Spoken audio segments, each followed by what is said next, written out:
Hey, everyone. Welcome to Locked On Lakers for Friday. Brian Kamenetsky, Andy Kamenetsky. Anthony Davis dominates against Canada, and why NBA fans might be waiting a little while for that big trade shoe to drop. It's next.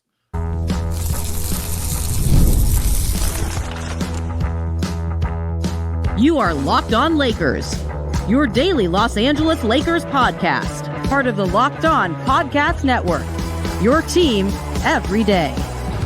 Thanks to everybody for making Locked On Lakers first listen of every day, Monday through Friday, no matter how or where you get your podcasts. This one is always free. It's never going to be behind a paywall.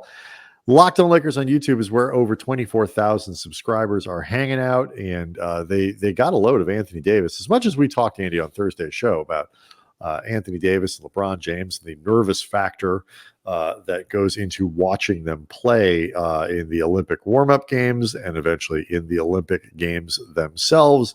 Looking at the comments page on YouTube, certainly a lot of people were like us and got very nervous every time Anthony Davis fell down, which, as you like to point out, Anthony Davis falls down a lot during games, like all the time. So that was something to be concerned about. But I saw even a great suggestion from one reader who said that he was wondering whether or not Steve Kerr was going to intentionally play LeBron and AD extra in the Olympic tournament just to tire them out for the regular season, which I thought was clever. But against the Canadians on Wednesday night, Anthony Davis only played 19 minutes, so no Steve Kerr revenge stuff there. Man alive, he was dominant. Yeah, Anthony Davis basically told us both, shut the F up, you stupid ninnies.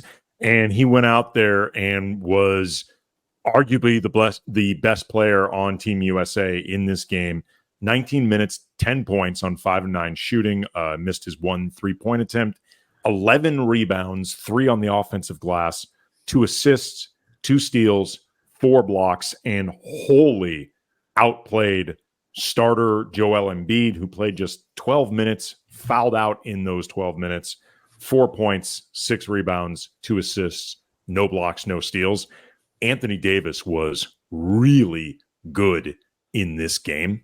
And we acknowledge that even in our nervousness, watching LeBron, who had 7 points, 5 rebounds, 3 assists, 3 steals, and a block, also played 19 minutes.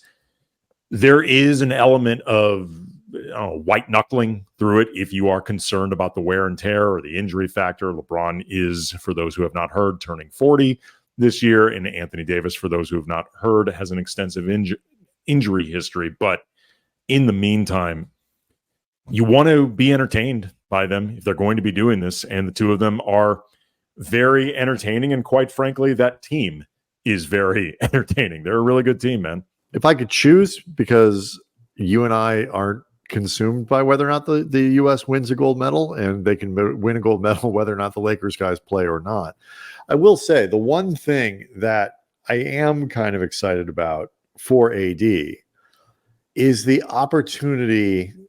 There's always an opportunity for Anthony Davis to kind of change the way he's perceived around the league and by fans and all these other things, and even though he won a title, and even though last year, second team all NBA, first team all defense, like, he's the only guy who did that. Like, that is an incredibly high level of play.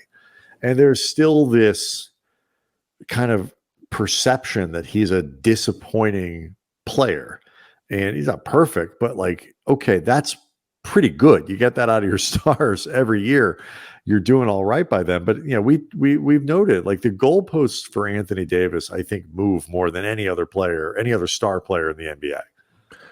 It's interesting how much of this, I think, even acknowledging certain things that you wish AD did a little bit better or could do or did more consistently, he is an incredible player on both sides of the ball. I mentioned a few times during the season, and I still feel this way, other than, ironically, given this one game, Joel Embiid and maybe Giannis, Anthony Davis had the heaviest two-way lift, I think, of any player in the league last season, when you take into account the responsibilities on both sides of the ball, what you were being asked to do and who it was with, particularly defensively, because we saw last year without Anthony Davis, the defense was often a train wreck. And then when you take into account the stakes of the season, which is why I wouldn't include somebody like Victor Wembanyama, who was incredible on both sides of the ball last year for San Antonio, but nothing was expected of that team. Right. I think anybody in the league had more of a two-way burden, and certainly nobody did that two-way burden more impressively than Anthony Davis. But a lot of times I think personality and kind of style points can affect the way things are seen. Like you take someone like Anthony Edwards, who I'm not taking anything away from Ant. He's an incredible player, and he's an incredible two-way player. But one of the reasons that we've come to really, like the royal we, this has been the year of Ant, and we've all recognized it, is because Anthony Edwards never misses an opportunity to let you know this is the year of Ant. Like that is his personality. Heading into this practice game against Canada, the showcase game, he said, I should be the number one option. I think about myself as the number one option, despite playing with LeBron and Steph, and Devin Booker, Jason Tatum, and all down the line. That's not something Anthony Davis does, for better or for worse. And I think when it comes to just the perception of him, and you talked about those, fluctuating goalposts, I think that plays a role in it. No star has perfects. I mean, like, go through the playoffs. Jason Tatum, the whole narrative time, the narrative, is Jaylen Brown's the best player on that team. And this and that, and you look up and I'm not saying Tatum had like an efficient shooting play, certainly in the finals and all this other stuff, but like you would think that he was averaging 8, 3, and 4 on, when you hear the discourse on, 17% shooting based on the way people are talking about him. The numbers didn't quite look like that. We have like very little acceptance of sort of the normalcy of occasional tough games, occasional bad games. The difference between stars and role players is stars are, good to really good to amazing, in 4 out of 5 games. And, role players are really good for 3 out of 5 or 2 out of 5 or 2.5 out of 5 or whatever number it is. There's a consistent, but there's still that game and a half where, a guy is 8 of 21 shooting, or maybe doesn't get the rebounds, or he gets into foul trouble, all these other things. There is a tendency, I think, to treat Anthony Davis's bad games, and they happen. And sometimes they happen at really bad times. And there certainly is a pattern. Against Domantas Sabonis, for example. There is a pattern, as sort of I was getting to when they happen. They tend to be against more physical, itch centers. Pick any of your European giant Slovenian types or whatever it are, and like he sometimes struggles against those guys. But most players have some kind of weakness, and certainly in the playoffs, when defenses get better and everybody's working harder, like this sort of thing is going to happen sometimes. And his lack of being perfect doesn't mean that he's not really, really good. Again, second team All NBA, first team All Defense. Well, there's another piece of this too. We can talk about that coming up, and also some of the comments that JJ Redick made about his upcoming first season coaching Anthony Davis. So we'll get into that coming up next. Locked on Lakers is brought to you by eBay Motors. Passion, drive, and patience. It's what brings home the winning trophy. It's also what keeps your ride or die alive. eBay Motors has everything you need to maintain your vehicle and level it up to peak performance, from superchargers, roof racks, exhaust kits, LED headlights, and more. Whether you're into speed, power, or style, eBay Motors has got you covered. With over 122 million parts for your number one ride or die, you'll always find exactly what you're looking for. And with eBay Guaranteed Fit, your part is guaranteed to fit your ride every time, or your money back, because with eBay Motors, you're burning rubber, not cash. With all the parts you need at the prices you want, it's easy to turn your car into the MVP and bring home that win. Keep your ride or die alive at ebaymotors.com. Eligible items only. Exclusions apply. eBay guaranteed fit. Only available to U.S. customers. Reminder, there are over 200 shows on the Locked On Network. It is a great way, whether it's the Lakers and you're preparing, you want to see what another team's doing in the offseason, you want to check in with competitors, Dodgers fan, whatever it might be. I actually use the Locked On Network as much as anything for scouting reports for different sports, different teams that I need to get familiar with quickly. Again, over 200 different shows that you can familiarize yourself with when you need to. So I thought this description, Andy, from Metal Babble 346, Davis looked menacing against Canada.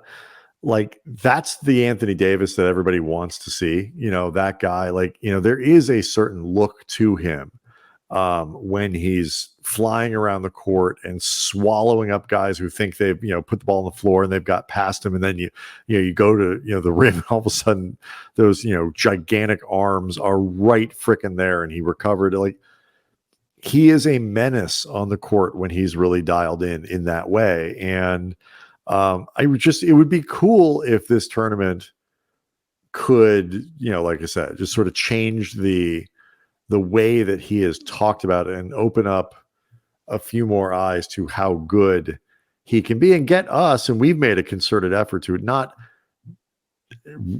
shy away from or hide from his off games, but not harp on them to the exclusion of all the good stuff. Well, when I was talking before about the personality piece of this and just what feels like Anthony Davis's nature, part of the reason why after that game 2 loss against Denver and, that last minute Jamal Murray shot the buzzer beater over AD, and then AD afterwards talking about how the team often has no idea what they're supposed to be doing on both sides of the ball. Part of the reason that got everyone's attention is just those are very strong comments to be hearing from a superstar during the playoffs. But a piece of that was, that's not how you normally think about Anthony Davis. Basically making the comments like, look, mother bleepers, everyone needs to get their bleep together, like right now. Like, you don't typically think of AD as that guy. But another factor of this with AD that really is not about AD and nothing AD can do in particular other than just try to keep playing even better is a lot of AD's perceived shortcomings or the wanting more from him is the acknowledgement of what LeBron needs at this stage of his career. And the idea that over 82 games, you want to try to decrease that burden on LeBron as much as you possibly can, which can make it feel like Anthony Davis, despite putting up 25 points a game, doesn't always feel like enough. Like, if LeBron was 30 instead of 40, you would be looking at Anthony Davis as his number 2 is like, that's unfair to the rest of the league. Like, that's ridiculous. That's something out of 2K. But the problem is LeBron is pushing 40. So even 25 points a game, which is more than ample help from the number 2 guy, if that's the way you want to think about it, or hell, even the number 1 guy, as you and I have really talked about Anthony Davis on this team. We both think he's the most important player. We both think he's the best player on this team. If LeBron's still number 2, and LeBron's needs, I think, color this in ways that just continually raise that burden and the expectation, and in some ways lower the perception of AD. Yeah. And, it was interesting to see JJ Redick talking about, he spoke to Mike Trudell at Lakers.com about just, a lot of things from coaching his kids to, to what he's, excited about with the Lakers. And obviously one of those things is Anthony Davis. And he talked about him in the context really as an anchor on both sides of the ball. I mean, to your point, Andy, as a 25 points is a night is pretty good from your number two, so to speak, especially when that number two, if that's what you want to call AD, is also doing yeoman's work, we will say, on the defense. If your number one guy scores 25 points a game, like that's hardly a bad start. You can build off that. Especially since whoever's number one, number two, they're both averaging about 25 points a game. And so, to hear Redick talk about him as really an anchor on both sides of the ball, and in a good way, not weighing down the team, but like the thing around which the team can be built. It's not surprising. He did call him one of the 5 best defensive players in the league, which I think got people giggling because of the whole DPOY vote for JJ Redick. But oh, look who loves AD's defense now. All of a sudden it's so good. Right? Where were you a couple months ago? But he is. I believe it when JJ Redick says he's excited to coach Anthony Davis and the possibilities of what you can do with AD, because why wouldn't any coach want that? Yeah, he in talking about Anthony Davis said, quote, "I thought Anthony was in fantastic shape this year, and to me, he personally had a great defensive season. He's, to me, one of the 5 best defensive players in the NBA, full stop. Could have voted for him.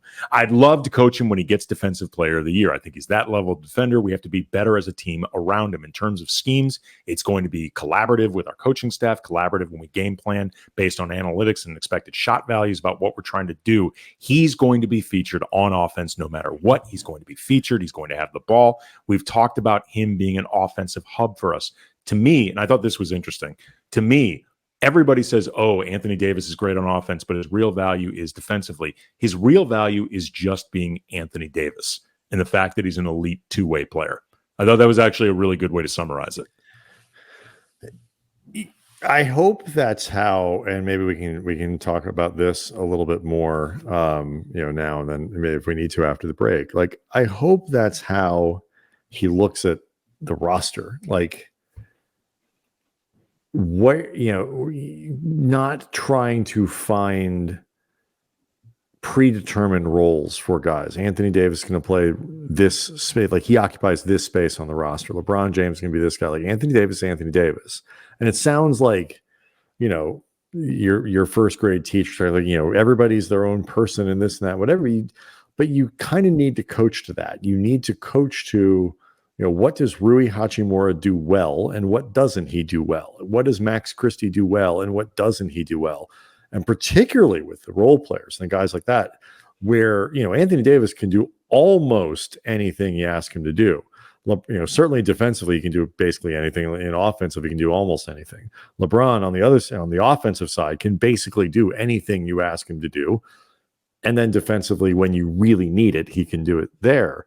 But your role players, how you look at them as individuals really does matter, because if you don't do it right, you end up taking Max Christie and putting him on the ball too much, and having him try to organize an offense and dribble and do things more than he should, instead of playing to his strengths, which is why when he played last year, Christie didn't look as good as he could have, because he not only wasn't he not playing enough, when he did play, he often wasn't used in ways that played to his strengths. Or the inverse too, I think, with someone like Jared Vanderbilt, and we started to actually see some of this more, and then he ended up getting hurt and missed the rest of the season. But the idea that, okay, he's not going to be guarded, in the corner or something like that, but that doesn't mean he can't have utility on offense. Sometimes find ways where you can capitalize on him being ignored, use being ignored to his advantage. Use the idea of him being a screener, the fact that he actually can move the ball. He actually is a decent passer. He has a decent handle. He's never going to be the primary facilitator of an offense, but there are things that you can do with Jared Vanderbilt offensively to offset the fact that he's not a threat from outside, as opposed to constantly focusing on the burden of he's not a threat from outside. Certainly there are other players in the league who can't shoot that teams have found a way to use. If anything, the real problem with Jared Vanderbilt offensively is he's not a good enough finisher. Like, Yeah. I think there's too much focus on the fact that he can't shoot from outside and not nearly enough of when he's around the basket, he needs to be better. But either way, creative coaches, and the Lakers hired JJ Redick because they saw him as a creative mind.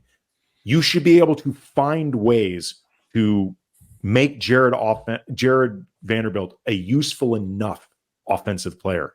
Combine that with the defense, that'll do.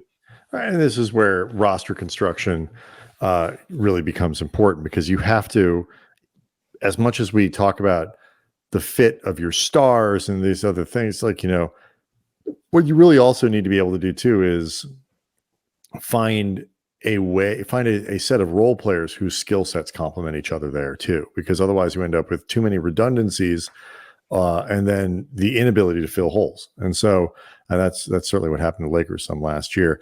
How long is it going to take, Andy, before a big deal happens? The answer might be in Salt Lake City. That's next.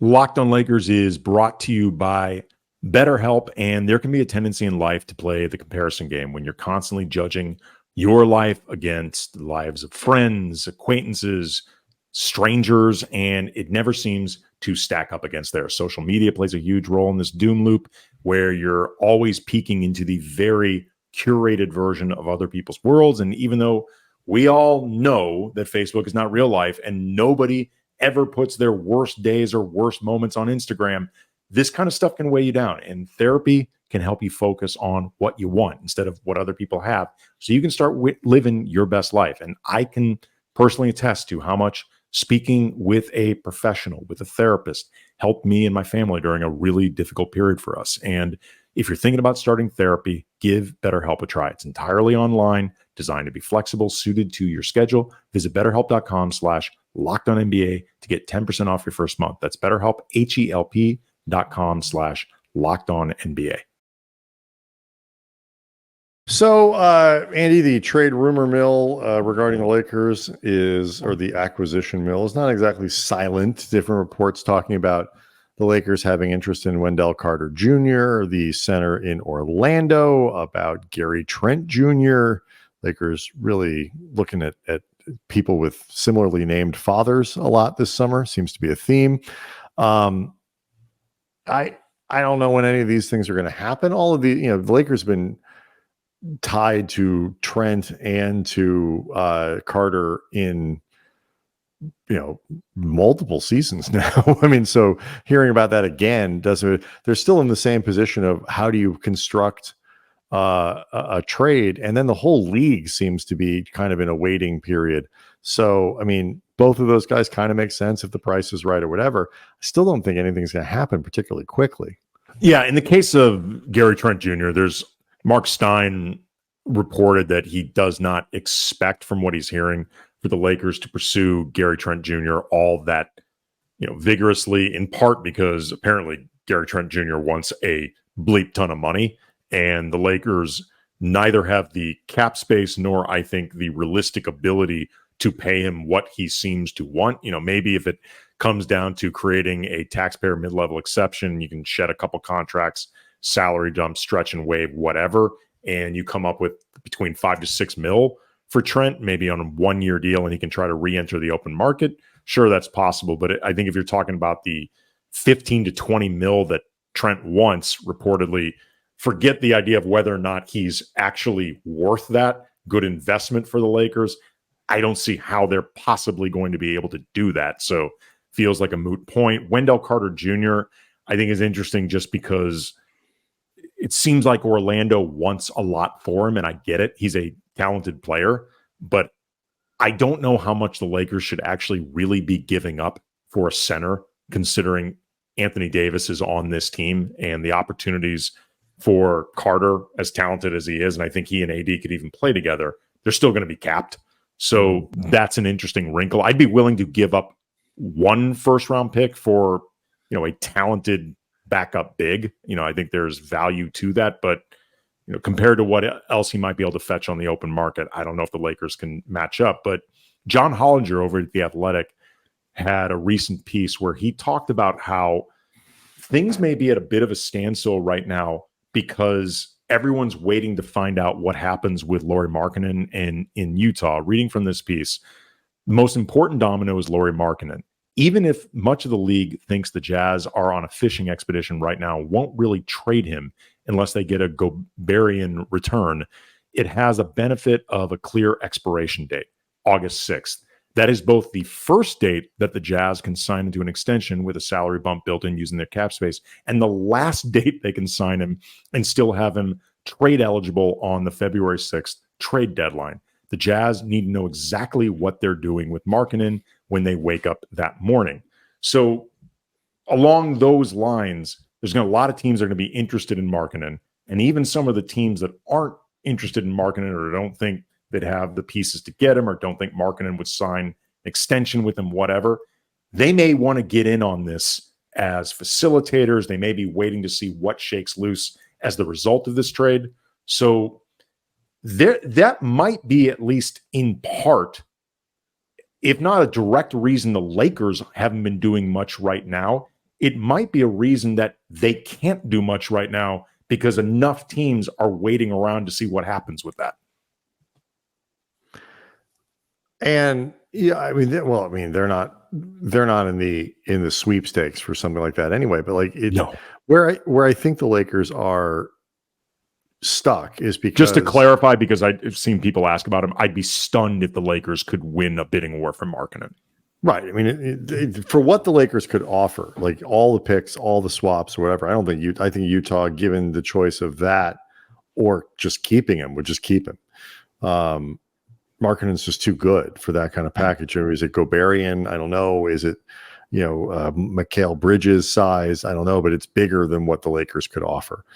And I just kind of look at it as this one of these things that, like, if you don't even have to be one of the big fish waiting to see if you can get your hook into the, Jesus, a lot of fishing metaphors, the big catch of the of the off season, to be tied up in this, because all the other little dominoes fall. Like 6 players move here, 4 players move there to facilitate, and all of a sudden this player shakes loose because that team picked up an extra guy and so those are the types of situations of Lakers actually might have a little bit of wiggle room and flexibility to do something, or a trade is made and then a free agent that is still hanging out before the season starts is more available because the team doesn't need him anymore, something like that. And his price drops, and maybe the Lakers could get a guy who would have been a full MLE for a taxpayer MLE, and they can free up that space. So even though the Lakers aren't players for a guy like Markkanen,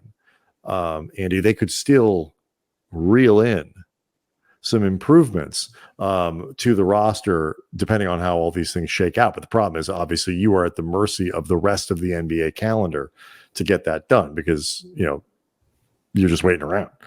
Yeah. And look, I know, because we hear from everyone all the time, whether on Twitter at Can Brothers or in the comments section of the YouTube page, and everybody, thank you for leaving them. Keep leaving them. They will be regularly included into the show. I know there is some impatience and some disappointment among a lot of Laker fans, just feeling like the Lakers have basically just been sitting on their hands. They haven't added anybody, like, other than the draft guys. Like, the roster seems exactly the same. For what it's worth, it's been a pretty quiet offseason in general. It hasn't been the most active, and I don't really feel like the Lakers have missed out on much of substance that was realistic to begin with. Like, I don't actually feel like the Lakers have really been sitting by watching a whole lot happen that they could have been in on and they should have been in on. And all the guys that they're interested in, reportedly, end up signing for, $26-27 million a year. Klay Thompson, gets that signing trade. What was it, $20 million a year for Klay? Well, 20 mil is what the Lakers, right? It was a 17 or 18 or whatever it was, and these numbers that the Lakers are just having trouble competing with, and a lot of it's for players that they either couldn't have gotten or maybe should have won. I mean, the only argument people make is somebody like Valanciunas, and I wouldn't mind it, but I get both why the Lakers might not have done it or made a hard charge at it. Valanciunas went for 3 and 30 to Washington, which in theory, I guess the Lakers could have tried to move stuff around and do something to be able to compete with that. Well, he was on LeBron's list. He was. But even Valanciunas, Andy, comes with downsides for a team like the Lakers, where, it's going to be difficult for, you almost surely wouldn't finish games. And the combination of Valanciunas and AD might work in some ways, but the combination of Valanciunas, AD, and LeBron could be problematic. So just because it forces LeBron to play much more small forward. It's one of these things. It's like I'm broadly critical of the front office while being understanding of, in these particular contexts, matters. And the criticism of the front office isn't that they haven't gotten any of these guys. It's that they've left themselves in a position where they couldn't get anyone. That was the mistake. Yeah. I mean, just because we've talked before, they've put themselves in a difficult position, and we are not giving them any quarter over it because, again, they're the reasons that they're in this place to begin with. But it doesn't change the fact that it's still a difficult position to wiggle out of. But for what it's worth, again, Valanciunas, I think from his perspective, Washington's a better setup than the Lakers because he's going to play more. It's a better showcase. He's likely going to get moved at some point in those 3 years, if not in this season. But if I'm him, if I'm choosing, unless it's truly just about I want to be on a winning team and I don't even care what my role is, the role is actually better with the Wizards, and that stuff does matter. But again, I am often, like you, critical of the front office, just globally how they function, but I really don't actually think the Lakers have missed out on a lot of substance this offseason, if that is of any comfort to fans. Yeah, I mean, they put themselves into the box. But, from there, you can, it's not always, my point is, I think you're saying the same thing. It's not fair to be critical of doing the right thing after you've done the wrong thing. Or just not even being able in the position to do the right or the wrong thing. They're kind of stuck. I mean, the wrong thing left them in that position, and the in this particular case, 4 and 80 for Clay. Yeah, I'd argue they tried to do the wrong thing. They just lucked out. Yeah, maybe tried hard. That may be true, but in the end, it didn't happen. So I'm going to give them credit. Locked On Lakers on YouTube is where you can go hang out to see the show, talk to over 24,000 subscribers. Make us your first listen of every day. Make another Locked On show your second listen. We'll see everyone on Monday.